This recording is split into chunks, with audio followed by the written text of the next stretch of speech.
रेखा की तब उम्र सिर्फ 14 साल थी जब फिल्म दो शिकारी के सेट पर बिना किसी पूर्व सूचना के फिल्माए गए एक रोमांटिक सीन में अभिनेता विश्वजीत ने रेखा को किस कर लिया।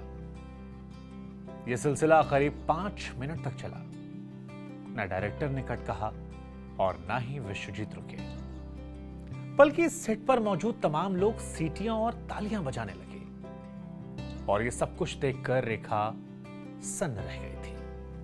नमस्कार, आप देख रहे हैं नो दिस और आपके साथ मैं हूं शुभांकर मिश्रा।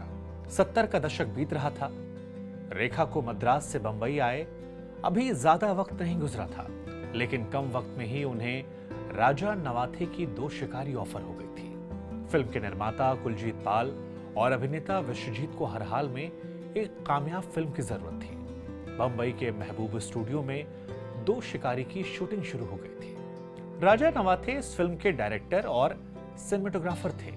अभी फिल्म की शूटिंग को कुछ ही दिन बीते थे कि फिल्म के निर्माता कुलजीत, डायरेक्टर राजा नवाथे और एक्टर विश्वजीत ने एक प्लान बनाया। इस प्लान में उनका शिकार बनने वाली थी रेखा। उस दिन रेखा और विश्वजीत के बीच एक रोमांटिक सीन फिल्माया जाना था। कैमरा शूटिंग के हर पल को कैद करने के लिए तैयार था। जैसे ही डायरेक्टर ने एक्शन कहा, एक्टर विश्वजीत ने रेखा को अपनी बाहों में खींच लिया और वो रेखा को किस करने लगे। अचानक हुए सीन से रेखा हैरान हो गई। इसकी कोई चर्चा स्क्रिप्ट में कहीं नहीं थी।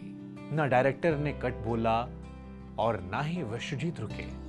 यह सीन तकरीबन 5 मिनट तक चला। इस बीच यूनिट के लोगों ने तालियां और सीटियां बजानी शुरू कर दी।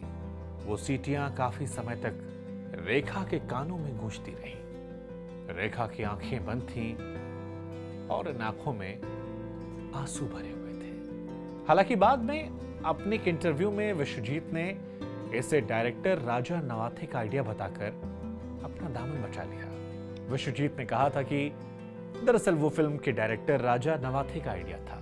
उन्होंने ही कहा था कि लड़की को अचानक किस करना है बिना बताए। इसमें मेरी कोई गलती नहीं है। मैंने तो सिर्फ डायरेक्टर का कहना माना। वो किसी आनंद के लिए नहीं किया गया था, बल्कि स्क्रिप्ट और फिल्म की डिमांड थी। लेकिन रेखा को ऐसा लगा कि उनके साथ धोखा हुआ है और इसीलिए वो गुस्से में थी। इधर रेखा गुस्से से भरी हुई थी कि ये धोखा हुआ था, या कहें कि एक तरीके से उनका शोषण था। शायद उनके मन में ये सवाल भी था कि ये कैसे लोग थे जो अपने फायदे के लिए एक 14 साल की लड़की का इस्तेमाल करने से पहले जरा भी नहीं ठिठके। लेकिन रेखा इस मामले के बाद खामोश रही। शायद उन्हें पता था कि अगर वो हंगामा करेंगी तो उसका अंजाम अच्छा नहीं होगा। उन्हें फिल्म से निकाल दिया जाएगा। मुंबई में उनका करियर शुरू होने से पहले ही खत्म हो जाएगा। लेकिन रेखा की ये खामोशी ही उनके लिए मुसीबत की नई वजह बन गई। उनके खामोशी को इस सीन के लिए उनकी मर्जी मान लिया गया। फिर क्या, ये खबर जंगल में आग की तरह फैल गई कि इंडस्ट्री में एक साउथ इंडियन एक्ट्रेस आई है जिसे बोल्ड किसिंग सीन करने से कोई परहेज नहीं है। हालांकि बाद में रेखा ने अपने इंटरव्यू में इस किस्से को साझा करते हुए कहा था कि मैंने किस नहीं किया था, मैं तो खुद हैरान रह गई थी। कोई भी मुआवजा, कोई भी चीज उस तकलीफ को मिटा नहीं सकती जिससे मैं गुजरी थी। लेकिन मीडिया ने रेखा के हर बयान को अपनी सुविधा के मुताबिक पेश किया। अभी तक रेखा की कोई भी फिल्म तैयार नहीं थी, मगर एक नई इमेज उनकी जरूर तैयार हो गई थी। फिल्म मैगजीन में रेखा को फिल्म इंडस्ट्री की सेक्स किटन कहा जाने लगा था। एक 14 साल की सेक्स किटन। एक ऐसा किस्सा जिसे रेखा कभी भुला नहीं पाई। लेकिन ये कहानी क्या आपको हैरान करती है? इस कहानी को लेकर आपका रिएक्शन क्या है? हमें कमेंट सेक्शन में जरूर बताइएगा। कोई और कहानी सुननी हो तो उसे भी कमेंट सेक्शन में मेंशन कीजिएगा। हमारे YouTube चैनल को सब्सक्राइब कीजिएगा, बेल आइकन जरूर दबाइएगा ताकि अगला किस्सा, अगली कहानी भी आप तक सबसे पहले पहुंच सके।